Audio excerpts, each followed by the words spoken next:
Bonjour. La correction sur le Bitcoin va-t-elle bientôt se terminer? C'est ce que nous allons voir dans l'analyse du jour. Mais avant de commencer, n'oubliez pas de vous abonner, de mettre un petit pouce bleu et de laisser un commentaire. Donc on a pas mal de petites choses à voir, hein, comme d'habitude, donc on va pas perdre trop de temps, on va se diriger vers la cryptomap de la semaine bien sûr, qui est pratiquement entièrement rouge, puisque le Bitcoin corrige, la plupart des altcoins suivent, mais il y a quand même quelques altcoins qui vont à contre-courant, comme toujours. On a notamment Solana qui a fait un joli plus 22% sur la semaine, Jup 59%. On a FTM 31, WIF, un même coin 32% et Avax par ici un petit 14%. Le portefeuille de la chaîne, il est aux alentours des 29 000 dollars. Il y a quelques jours avant la chute, il était monté jusqu'à 34 000 dollars et au plus bas, il est descendu pour l'instant à 28 000 dollars. Pareil, sur la semaine, on a quand même quelques gagnants dans le portefeuille. On a beaucoup d'altcoins en négatif, bien évidemment, mais on en a quand même quelques-uns qui sortent leur épingle du jeu, notamment FA avec un joli 55%, Limpo toujours bullish avec 38%, Flux 29% et Solana 28%. Le dollar. Alors, le dollar, on va le mettre de côté, hein, regardez ce que j'ai fait, simplement parce que pour l'instant, alors effectivement, là, on est en train, on va retester la sorte de petite trendline qu'on a ici, vous voyez. Donc si on la casse et qu'ensuite on valide la cassure de la première résistance, eh bien on se dirigera probablement vers cette zone. Mais voilà, tant qu'on du coup on casse pas ce niveau-là, ça sert à rien de s'y intéresser. Et tant qu'on casse pas ce niveau-là, c'est pour ça que vous voyez, j'ai mis une alarme, voilà, entre ces deux niveaux. C'est tout simplement le range, hein. On est dedans depuis le mois de décembre. Voilà, donc tant qu'on reste dans le range, il n'y aura pas trop de conséquences sur le Bitcoin, puisque ça reste du court terme. Après, bien évidemment, vous voyez que même à court terme, par exemple ici, hein, depuis le 7, 8, 9, 10, 11 mars, où on a construit un bottom, et bien le Bitcoin, lui, vous voyez, 11, 12, 13 mars, il avait construit un top, hein. Donc même sur du court terme, des fois, ça a des conséquences. Mais pas toujours. C'est pour ça que le court terme, en général, on s'y intéresse pas trop parce que c'est pas fiable.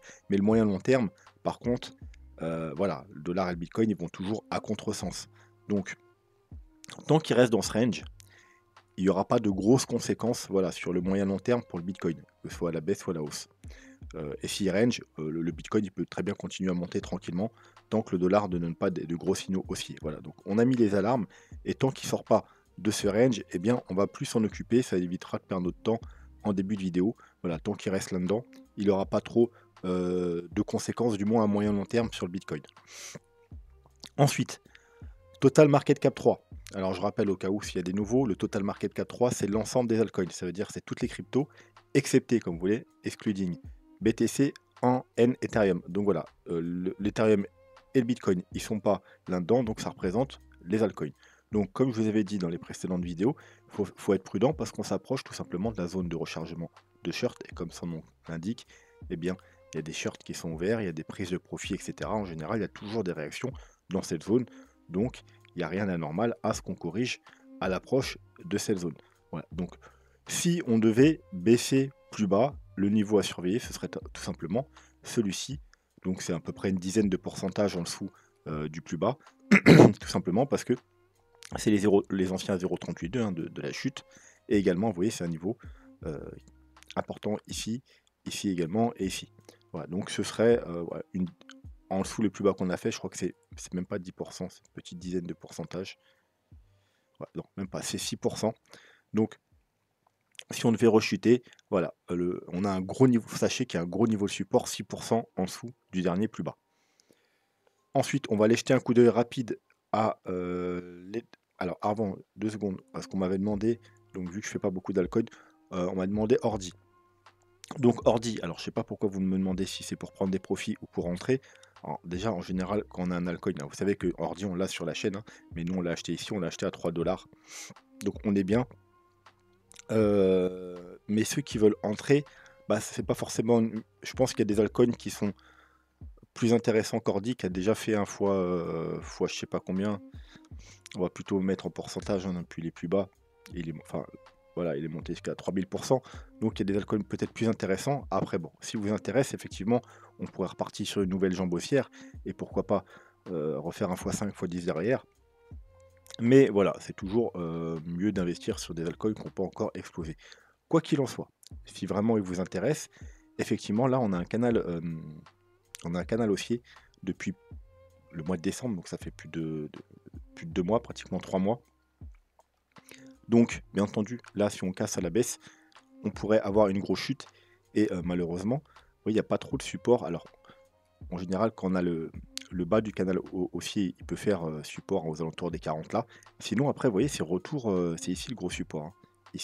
Ici, donc c'est vers les allez, 28, 30 $, 28 $. Donc, faut être prudent. Faut pas rentrer tant qu'on n'a pas au moins réintégré le canal. Vous voyez, donc voilà, on est en train de tester. Alors, on va peut-être se mettre en 3 jours. Ouais, vous voyez, on a fait une grosse mèche. Alors, c'est peut-être un fake out. Donc, c'est peut-être. Vous savez que les fake out, en général, c'est très bon signe. Mais il faut réintégrer. Là, on est pile dessus. On travaille. Donc, ça peut être juste un pullback avant de repartir. Mais si on arrive à le réintégrer et à valider avec une bougie à l'intérieur, ici, là, ça peut être effectivement un point d'entrée parce qu'on sera sur le bas du canal après un fake out, ce qui est toujours très bon. Et voilà, au pire, vous mettez un stop en dessous de la mèche hein, pour assurer le coup, au cas où voilà, ça serait un fake out aussi et qu'on repartirait finalement cassé. Mais voilà, ceux qui veulent vraiment entrer, effectivement, peut être sur un niveau intéressant, si bien sûr, comme je vous dis, on clôture bien entendu à l'intérieur du canal. Là, au contraire, il faut être très prudent, et c'est peut-être même plutôt, tant qu'on est en dessous, un niveau de short, parce que là, on va se mettre sur un daily. Voilà, en daily aussi, vous voyez, c'est vraiment une grosse mèche de rejet, hein, donc ça fait vraiment fake out pour l'instant. Mais voilà, si vous aimez, voilà, sur les plus petits time frames, vous voyez, pour l'instant, c'est pas le moment d'entrer parce qu'on est sur un pullback. Donc on pourrait être juste sur un pullback et repartir à la baisse. Voilà, tant qu'on n'a pas réintégré, maintenant, c'est plutôt risqué. Mais effectivement, voilà, il peut y avoir un coup à jouer sur Ordinal. Même si je déconseillerais d'entrer sur ce jeton maintenant. Bref, Ethereum. Ethereum. Si je le trouve, bien entendu. Voilà. Donc Ethereum, c'est ce qu'on avait vu hein, dans les vidéos précédentes. Attention, il y aura sûrement une correction parce qu'on arrive sur un double objectif. Le haut de la zone de rechargement de shirt, ici le rectangle rouge, et les objectifs de cette petite sous-vague 1, 2, 3. Voilà, donc le bas du rectangle bleu, donc double résistance. Donc correction, on est venu pour l'instant rechercher le premier objectif de cette vague 4. Ici, parfaitement. C'est pour ça que j'ai pris un petit trade d'ailleurs sur l'Ethereum et sur le Bitcoin. Et on a encore l'objectif en dessous à 2943 $. Voilà, pour cette vague 4. Alors, je ne suis pas persuadé qu'on soit dans cette vague 4. Hein, parce que, alors, on a été chercher le premier objectif, ça, il n'y a pas de souci. Mais c'est juste le premier objectif. Qui dit premier objectif dit, bah c'est faible. Hein, et on est en bull run, on veut voir des vagues fortes, et là, c'est faible. Donc, je vous rappelle un petit peu le plan sur Ethereum. Une vague 1, 2, on est dans une 3, ensuite 4, 5. Et là, on fait 1, 2, 3. 4, 5. Donc effectivement, on est peut-être déjà dans cette vague-là, mais vague assez faible, j'aurais bien vu monter aux objectifs plus hauts. Donc on est peut-être seulement dans une sous-vague, mais on verra ça en détail avec le Bitcoin. Donc voilà. Donc si jamais on devait faire un plus bas, le premier niveau à surveiller, ce serait les 2944 $. Bien entendu, sur Binance, sur les autres plateformes, il faudra adapter. Le Bitcoin, donc, en 4 heures. La dernière fois, on a été, alors, je sais plus où on était en vidéo, mais je vous avais dit prudence. Alors on va enlever le graphique vite fait. Voilà. Donc on en a été vers là, et je vous avais dit, ou vers là, je crois que voilà, le 15 mars exactement, on était sur cette mèche, et je vous ai dit prudence à ce niveau.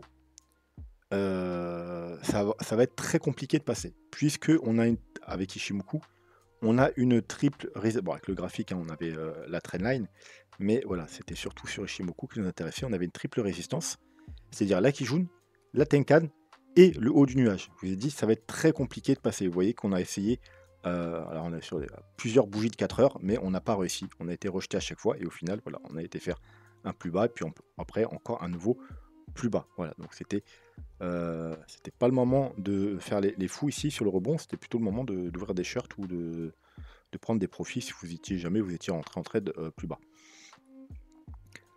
Quoi qu'il en soit, alors on va enlever Ishimoku pour le moment.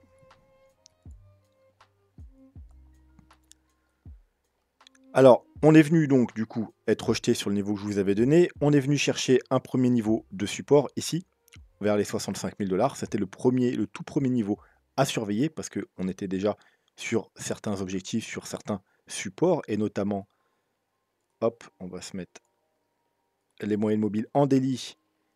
Voilà, donc c'était ici.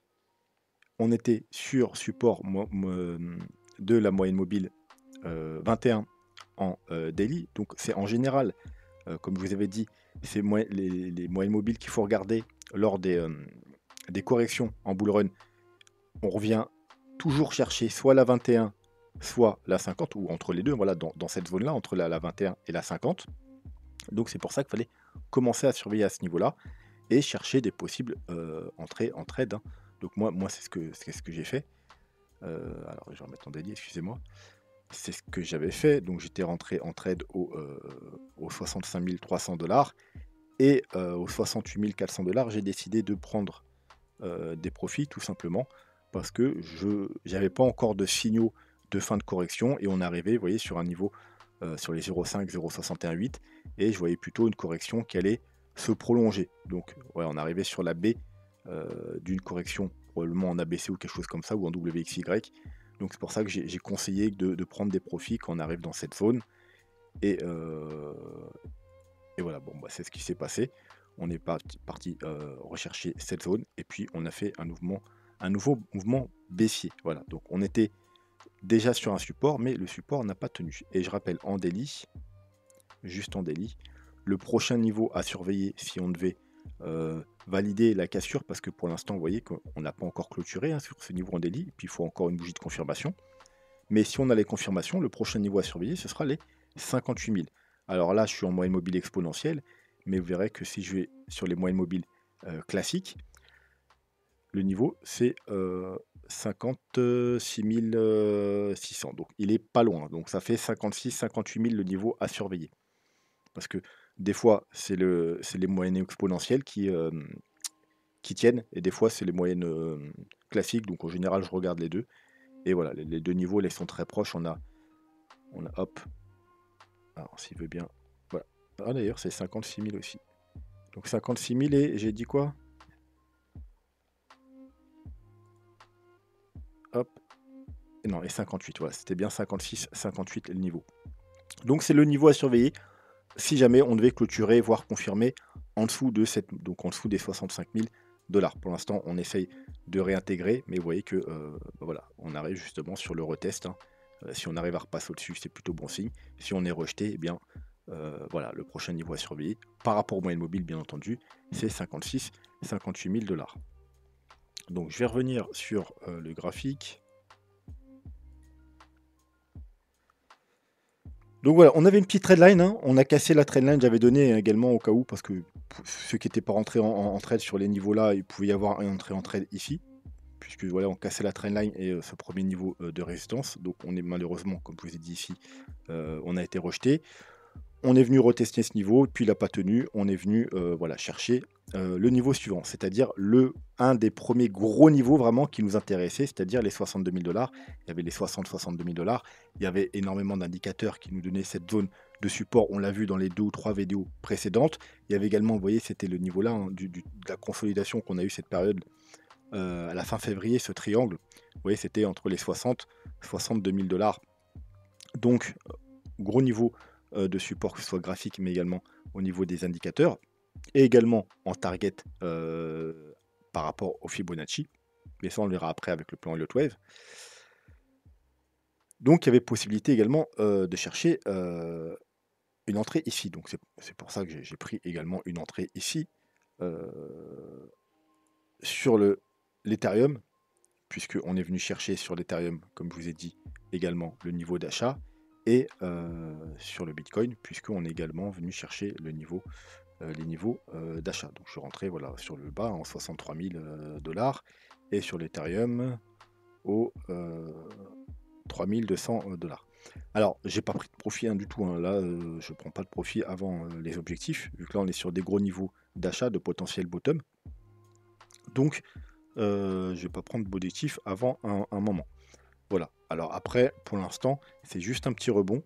Donc, vu qu'on arrive sur les zones, je tente, vu que j'ai pu avoir les points bas, et le stop est relativement faible, donc c'est peu important, si on repart dans l'autre sens, la perte sera minime. mais pour l'instant, il n'y a aucune confirmation. La toute première confirmation, bah, déjà, vous voyez, il faut qu'on casse, bah, ce niveau-là, tout simplement, au niveau de vous voyez, hop, on va même réaffiner. Premier niveau, parce que regardez ce qu'on a fait là. Bon, on est venu rechercher la trendline, hop, un petit fake out de la trendline, on repart. Donc maintenant, pour revalider ce petit fake out de trendline, c'est toujours pareil, il faut casser le premier niveau de résistance qui est celui-ci. Voilà, tout simplement. Ici, ici sur toutes ces bougies, ici, voilà. Donc pour l'instant, vous voyez, c'est un rejet. Si on arrive à valider ici, voilà, ce sera déjà plutôt bon signe et on pourrait peut-être repartir à la hausse, soit pour un plus gros rebond, soit pour un potentiel bottom. Voilà, donc en tout cas, là, en tout cas, là, à l'heure actuelle, c'est pas le moment de rentrer en trade ou quoi que ce soit parce qu'on est sous une résistance. Maintenant, il faut attendre de casser cette résistance, peut-être pour les traders, hein, pour les investisseurs, etc. Bien entendu, on n'a rien, surtout qu'on n'a pas encore on n'a même pas de divergence H4. Ça, j'aurais bien voulu voir une divergence H4. Vous voyez que c'est dommage. Alors, c'est presque une divergence parce que vous voyez qu'on pourrait se dire là, on a un double bottom et on va plus bas. Mais en fait, si on zoome, non, on a été plus bas ici, vous voyez. Alors, c'est très léger, mais on a quand même été plus bas. Donc, on n'a pas de divergence H4. En général, quand on a des bottoms, on a pratiquement tout le temps une divergence en H4. Donc, j'aurais bien aimé voir une divergence H4 pour plus de confiance ici, pour au moins un gros rebond. Mais là, malheureusement, on n'a pas de divergence H4. On n'a pas non plus on l'a pas en H2 et on l'a pas non plus dans le time frame supérieur en H8. Ouais, également, on a fait un plus bas. Même si c'est encore très léger, et on n'a aucune divergence, c'est un peu dommage. Voilà, mais bon, quoi qu'il en soit, on arrive sur un niveau de support, donc on peut possiblement chercher des achats si on a les conditions qui sont réunies. Quoi qu'il en soit, ça c'est pour le petit time frame. On va aller regarder quand même. Alors on a vu Ishimoku, mais on a vu le 4 heures. Alors on va se remettre Ishimoku. On a vu le 4 heures. Hop. Donc, pour confirmer une potentielle hausse sur Ishimoku, il faut à tout prix reprendre la Kijun. Donc c'est les 66 600 $. Voilà, 66600. Au niveau du graphique, vous voyez qu'également on aurait là on a le premier déjà c'est la Tenkan, mais la Tenkan, vous voyez, ça n'a pas d'influence en 4 heures. On peut la casser que ce soit à la hausse ou à la baisse. Souvent on la recasse, voilà. Donc elle n'a pas d'importance la Tenkan, mais on peut voir quand même que voilà, pour le moment c'est elle qui fait résistance justement sur le premier niveau que je vous ai donné, la ligne jaune ici.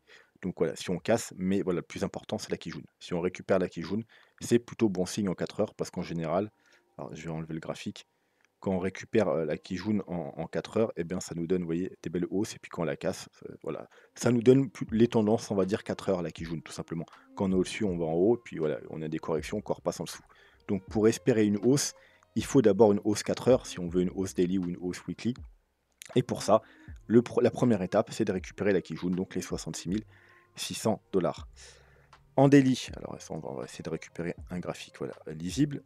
Bon, voilà, également pourquoi je suis rentré en trade sur le Bitcoin, c'est non seulement on avait atteint des targets par rapport au Fibonacci, que ce soit sur le Bitcoin ou l'Ethereum, mais également on est venu rechercher parfaitement la Kijun, donc voilà, 62 200 $, donc c'était le niveau que je vous avais dit de surveiller en premier, les 62 000 $, il y avait les 62 000 $, voilà. Et donc il y avait la fameuse Kijun, donc c'est toujours important hein, en général.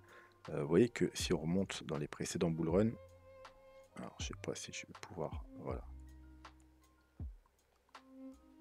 Souvent la Kijun, vous voyez, on vient chercher la Kijun, on rebondit, on vient chercher la Kijun, on rebondit, on vient chercher la Kijun, on rebondit. Bon, bah ça peut arriver qu'on la casse, mais la plupart du temps, il y a des jolis rebonds sur cette fameuse Kijun, et puis c'est pareil en bear market. Hein. Voilà, en général, c'est elle qui fait plus ou moins résistance.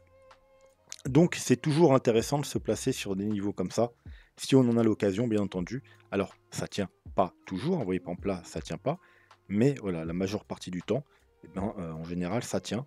Donc, le mieux, c'est d'être du côté des statistiques, et en général, voilà. Alors, attention, hein, des fois, on fait des petites mèches, hein, mais en général, en clôture, ça a tendance à tenir sauf si on est dans une correction plus importante, une correction weekly, donc dans ce cas-là, bien entendu, elle ne tiendra pas et on aura probablement cherché du côté du nuage vers les 55 000 $. Voilà, donc en daily, le prochain niveau à regarder, c'est les 55 000 $, 55 300 $. Donc, vous voyez, tout à l'heure, c'était les 56, 58, là, on a 55. Donc, on est un peu dans le même secteur. Donc, c'est pour ça qu'il faudra éviter de casser les 60, 62 000 $, parce qu'on pourrait redescendre vers les 55, 56 000 $. À part si ça vous dit d'acheter du Bitcoin pas cher, mais voilà. Vous verrez que sur les plus gros time frames, c'est quand même risqué de casser les 60 000 $. En weekly, eh bien, on est très loin des supports, hein. Le premier support, c'est la Tenkan, qui est encore une fois aux alentours des 56 000 $. Donc, vous voyez, on en revient toujours au même niveau. Et par rapport aux moyennes mobiles, on n'a pas regardé. Mais alors, on est très très loin. Alors, on va se mettre voir en exponentiel. Voilà, donc premier support. Voilà, c'est quasiment les 49 000. On l'avait vu déjà, hein, 49 000 $. Et en daily, non, on l'a déjà vu ça aussi. Donc, on va pouvoir passer à autre chose. Et on va aller regarder, parce que ça fait longtemps, le super trend. Alors, en weekly, non, il ne nous intéresse pas parce qu'on est très loin. Mais en 3 jours, encore une fois, bon, bah, c'est 55 000. Vous savez qu'en général, hein, voilà, dans la dernière partie du bull market, donc dans le bull run à proprement parler, vous voyez, il fait support, on vient s'appuyer dessus, ou alors on n'y vient pas, mais en tout cas, voilà, rarement on le casse. Vous voyez, pas toute cette partie, on ne l'a pas cassé. Et si on monte plus en arrière, donc là, le graphique, il est pas. On va prendre un graphique plus long. Dans le bull run encore avant. Voilà. Alors, ça peut arriver qu'on le casse, mais en général, quand même, on le tient, ou alors il fait, vous voyez, il fait support. Donc c'est un très bon aussi niveau de support. Et encore une fois, on est aux 55 900, donc voilà, 55, 56 000 $, il y a toujours ces niveaux. Alors on n'est pas obligé d'y revenir, mais si on y vient, eh bien, il y a de fortes chances que ça tienne. Et j'ai passé vite fait tout à l'heure, mais voilà, je vois qu'en daily, ça peut jouer également un support, bien qu'il va casser beaucoup plus souvent, vous voyez. Mais régulièrement aussi, également, c'est des bons niveaux de support. Et vous voyez, encore une fois, on est venu dessus, c'est un bon niveau, 62 000 $. Hein, voilà, c'est pour ça que c'était une bonne entrée en trade, mais ça on l'avait vu depuis 2 ou 3 vidéos qu'il fallait chercher des potentielles entrées aux 60 et 62 000 $. Quoi qu'il en soit,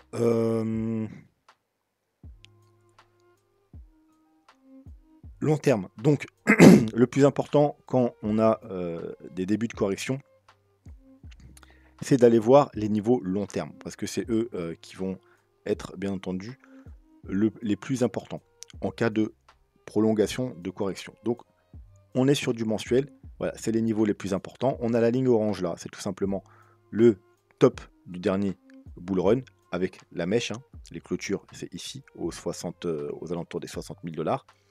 Donc, on est venu au-dessus. On a fait un nouveau plus haut, mais bien entendu, on n'a pas de clôture. Alors, ni en mensuel, ni même, vous voyez, en weekly. En weekly, on n'a pas réussi à clôturer.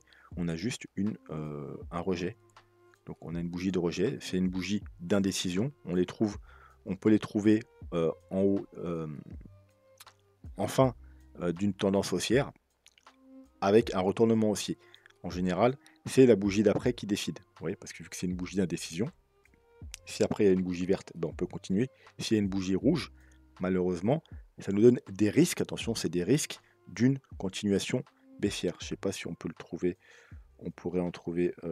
Voilà, bah, ouais, exactement pareil. Vous voyez, hop, on a une petite montée, on a une bougie d'indécision, et puis la bougie d'après a déterminé en fait la suite. Voilà, continuation baissière. Alors attention, hein, notez quand même que ici on était en bear market, donc les probabilités qu'on chute sont beaucoup plus importantes. Là on est en bull run. Donc voilà, en bull run, les probabilités sont quand même moindres qu'en bear market. Voilà, donc ça arrive souvent effectivement que quand on a une bougie comme ça, après la chute continue, mais vu qu'on est en bull run, on peut s'attendre également à reprendre la hausse de suite. Donc voilà, ça a beaucoup moins de conséquences en bull run, ce genre de bougie. Ça nous invite juste à la prudence, bien entendu. Donc, le prochain niveau, si on devait continuer la chute, bah, c'est tout simplement le niveau, le niveau mensuel. Hein, donc c'est les 60 000 $. Vous voyez comment ça se passe, regardez. Les niveaux mensuels, ils sont à l'importance des niveaux mensuels. Je vous montre. On a le niveau là, hein, au 30, 32, 31, 32 000 $. Vous voyez, on le casse, on vient directement rechercher le niveau suivant. On le casse, on vient rechercher le niveau suivant. Il fait rejet, eh bien, on revient sur le niveau. On recasse, on revient sur le niveau inférieur. On tient, hop, on vient chercher le niveau supérieur. On bloque, vous voyez, à chaque fois, c'est les corps de bougie, hein. Et on remonte, on vient chercher. Encore une fois, le corps, ça bloque. Avec la mèche, on vient chercher le niveau. Là, le corps, il bloque encore. On vient rechercher la mèche. On casse, on vient rechercher le niveau. Et encore, vous voyez, on clôture parfaitement. On vient rechercher le bas. On vient rechercher le haut. On vient rechercher. Vous voyez, ils sont parfaits, les niveaux mensuels, hein. Ils sont vraiment très pertinents. Encore une fois, là, vous voyez, hop, on n'a pas bloqué pour rien au mois de février. Parfaitement encore sur ces niveaux en clôture. On a rouvert ici. Voilà. Donc, c'est pour ça qu'il faut tenir ces fameux 60 000 $ sur les gros time frames. Parce que si on clôture en dessous, eh bien, qu'est-ce qui peut se passer? Eh bien, tout simplement d'aller rechercher le niveau en dessous. Et le niveau en dessous, malheureusement, bah, c'est très loin. C'est les 47 000 $. Vous voyez que si on a une bougie comme ça, là pour l'instant, on a une bougie au-dessus. Donc, c'est très bon signe. Ça veut dire que ça tient son support. Mais si on devait avoir une bougie qui passe en dessous et qui devienne comme cette bougie, et bien ensuite, on pourrait faire exactement la même chose que ça. Ça veut dire aller rechercher les 47 000 $.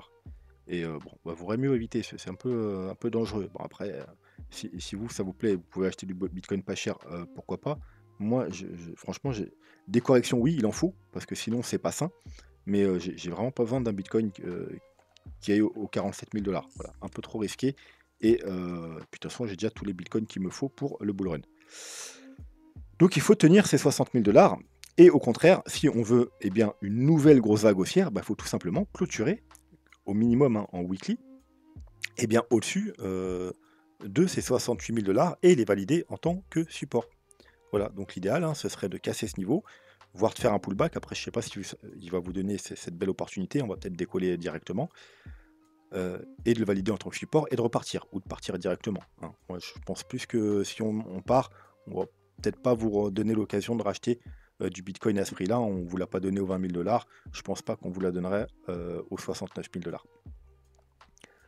Quoi qu'il en soit, voilà, c'est les deux niveaux importants, hein, les 69 000 $, clôturer au-dessus en weekly et ou en mensuel encore mieux. Et pareil, éviter de clôturer sous les 60 000 $ parce qu'il y aurait un risque de retour, malheureusement, aux 47 000 $. Alors bien entendu, pour l'instant, hein, il y a encore le support des 60 000 $ en priorité, si on devait chuter plus bas. Alors bien sûr, c'est un support weekly et mensuel, hein, donc on pourrait faire une mèche en dessous, mais il ne faudrait pas, comme je vous ai dit, clôturer sous ce niveau. En tout cas, c'est un très beau niveau de support, les alentours des 60 000 $, sur les deux gros time frames, bien évidemment. Donc, le plan Elliott Wave, il n'a pas changé. On a toujours... Alors, je vous invite, hein, si ce n'est pas déjà fait, à aller soit dans les playlists, soit vous allez simplement sous chaque vidéo, donc cette vidéo-là que vous êtes en train de regarder, et vous avez là, en commentaire épinglé, des vidéos à voir absolument. Et il faut absolument, si ce n'est pas déjà fait, aller voir la tuto sur les vagues d'Elliott pour comprendre mes analyses, mais également ceux d'autres youtubeurs qui utilisent les vagues d'Elliott. Sinon, vous n'allez pas tout comprendre. Et si vous voulez soutenir la chaîne, vous pouvez également utiliser les liens d'affiliation qui vous donnent des bonus à vous, et également à moi. Et c'est que des plateformes que j'utilise. C'est pas des plateformes dont je ne me sers pas. C'est toutes les plateformes que j'utilise pour trader ou pour investir. Notamment, toutes les cryptos, les 50 cryptos du portefeuille de la chaîne, elles sont sur ces plateformes. Et également sur Kraken, mais j'ai pas de lien sur Kraken. Donc voilà, bon, si vous voulez aller sur Kraken, vous pouvez, mais en tout cas, j'ai pas de lien. Et ceux qui veulent un peu se diversifier et investir dans les marchés traditionnels, Trade Republic, c'est la meilleure pour moi, plateforme pour investir sur les marchés traditionnels. Je précise, on ne peut pas trader sur Trade Republic, c'est un faux ami. Voilà, c'est pour investir. Quoi qu'il en soit, voilà. Donc si vous avez vu le petit tuto sur les vagues d'Elliott, on va pouvoir repasser sur le plan Elliott Wave. Donc un plan se fait en 5 vagues, 1, 2, 3, 4, 5. On est dans la vague 3, encore et toujours. Et dans cette vague 3, il faut la décompter également 5 vagues. 1, 2, 3, 4, 5. Voilà, donc la question se pose, est-ce qu'on est dans cette correction de sous vague 4? Est-ce qu'on a déjà fini, excusez-moi, hop, cette grosse vague 3 et qu'on est dans cette plus grosse correction? Ou est-ce que, troisième possibilité, on n'est même pas dans cette correction de vague 3 là, qui va se faire plus tard, et on est dans une sous-vague? Voilà. Alors moi, j'aurais plus tendance à dire, puisque faut que je trouve le RSI. OK. Puisque on n'a pas atteint les objectifs. Vous voyez que là, le rectangle bleu, hein, en général, je les mets en coordonnance, hein, pour que ce soit simple. C'est-à-dire les objectifs des vagues bleues, je les mets en bleu, les objectifs des vagues jaunes, je les mets en jaune. Voilà, tout simplement, pour que ce soit clair. Donc vous voyez que ça, le bas là du rectangle, c'est le premier objectif de notre fameuse vague 3 bleue. Et une vague 3, c'est 1,61,8, le premier objectif. Donc c'est faible, hein. L'Ethereum, comme on l'a vu en début de vidéo, il a atteint ce premier objectif, mais ça reste une vague faible. C'est pour ça que je me dis, elle est peut-être pas finie. Mais le Bitcoin, lui, techniquement, eh bien, c'est pas possible, puisqu'il n'a pas atteint. Alors même si on n'est pas été loin, on n'a pas atteint. Voilà, donc techniquement, elle n'est pas censée être finie. Bon, après, voilà, il y a peut-être des petites exceptions de temps en temps, mais c'est plutôt rare, mais normalement, elle n'est pas finie. Voilà. Bien, si elle est finie, les objectifs, on va s'enlever les RFI pour y voir plus clair. Voilà, donc le premier objectif, on était aux 65 000 $, hein, c'est pour ça que j'avais pris un petit trade aux 65 000 $. Donc ça a bien fait un rebond, mais on l'a recassé. Et le deuxième objectif, pour cette vague, hein, si on est dans cette vague-ci, il se situe aux 60 000 $. Donc c'est le gros support des 60 000 $. Maintenant, si on était déjà, alors j'en suis encore moins persuadé, mais bon, sait-on jamais, dans celle-là, hein, rappelez-vous, c'est le scénario avec une vague 1, 2, 3, 4, 5, mais on n'a pas de divergence, c'est pour ça que j'aime pas ce scénario, que je le mets pas en priorité. Alors hop, on va se mettre en weekly pour y voir plus clair, voilà. Donc ce serait le scénario, vous voyez, petite vague 1, 2, 3, 4 et 5, mais vous voyez qu'il n'y a pas de divergence. Et en général, enfin, la majeure partie des cas, 80-90% des cas, la vague 5, on doit avoir une divergence, c'est-à-dire, hop, un plus haut sur le prix, mais un plus bas sur le RSI. Et là, on a toujours un plus haut. Donc voilà, je suis pas trop pour ce scénario, depuis qu'on n'a pas de divergence. Mais au cas où, les objectifs, bon, bah, on a atteint parfaitement le premier objectif, ici, vous voyez, il est ici, hein, voilà, il est en jaune. Donc les 62 300-400 $, on l'a atteint parfaitement. Encore une des raisons pourquoi je suis rentré en trade. Et les objectifs suivants seront 55 000. Donc bah, là, on en revient à notre fameux niveau des 55 000 $. Et les 49 000 qu'on a vu également précédemment. Mais ouais, notez ce niveau-là, très important. Et troisième possibilité, hein, bah, c'est qu'aucun des deux, on n'a ni fini l'une, ni fini l'autre, et qu'on est dans une sous-vague. Eh bien, je vous ai donné les objectifs également. On a atteint voilà, les objectifs, les deux objectifs, et le premier objectif aux 64 900, voilà, encore une fois, l'objectif précédent. Et là, c'était les 62 200, vous voyez, à 3 $ près, je crois, on l'a atteint, on voit même pas, hein, voilà, si, à peut-être 2 ou 3 $ près, on a atteint parfaitement l'objectif, et c'est encore une fois pourquoi une des raisons pourquoi je suis rentré en trade, parce qu'il y avait énormément de confluence sur ce niveau des 62 000 $. Donc voilà, ça c'est le plan global, hein, on est toujours dans cette grande 3 jaune. Maintenant, voilà, les décomptes intermédiaires sont un peu compliqués. Pour moi, on n'a pas fini. Mais voilà, sait-on jamais. Au cas où je me trompe, eh bien vous avez les autres objectifs. Donc si cette 3 bleue est finie, le prochain objectif c'est 60 000 $. Ça tombe bien, c'est le gros niveau qu'on regarde avec les indicateurs et les supports. Et le niveau suivant, bah, ce veut dire qu'on sera dans cette 4 jaune, c'est les 55 000 $. C'est également un niveau qu'on regarde. Et le dernier niveau, c'est les 49 000 $. Bien évidemment, il ne faut surtout pas passer en dessous des 49 000 $. Ça pourrait être problématique. Voilà. Mais comme on l'a vu tout à l'heure, enfin juste avant, je veux dire, oui, on avait vu que c'était les 47-48 000 $, là, le prochain gros niveau. Hein, s'il y avait jamais un problématique, on devait casser ce niveau-là. On reviendrait aux 47 000 $. Bah, ça correspondrait à ce plan-là où on reviendrait voilà, aux 49 000 $, avec peut-être une petite mèche jusqu'aux 47, pourquoi pas. Mais c'est pas ce que je privilégie, bien entendu. Hein. Moi, je privilégie tout simplement qu'on n'a pas encore fini. On n'a même pas fini cette sous-vague. Et que du coup, on va potentiellement au maximum aller chercher les 60 000 $ avant de rebondir. Mais voilà, sait-on jamais. Au moins, vous avez les 3 plans et les 3 possibilités de niveau à surveiller. Voilà. En tout cas, pour l'instant, on va se concentrer sur les petits time frames et on va regarder ce qui se passe là si on construit un bottom ou si on décide d'aller plus bas. Voilà, en tout cas, si on rebondit à partir de là, eh bien, ça voudra dire que on est seulement dans quelque chose qui pourrait ressembler à 1, 2, 3, 4, 5 ou encore même encore plus bullish de bullish.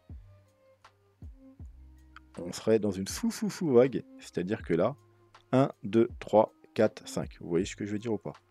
Bon, je vais pas partir dans des sous des comptes, mais on pourrait être dans quelque chose comme ça. Et là, ce sera encore plus bullish. Pourquoi? Bah, ça veut dire qu'il nous restera encore plus de temps pour construire les vagues et qu'on va monter très très haut, hein, tout simplement. Bon.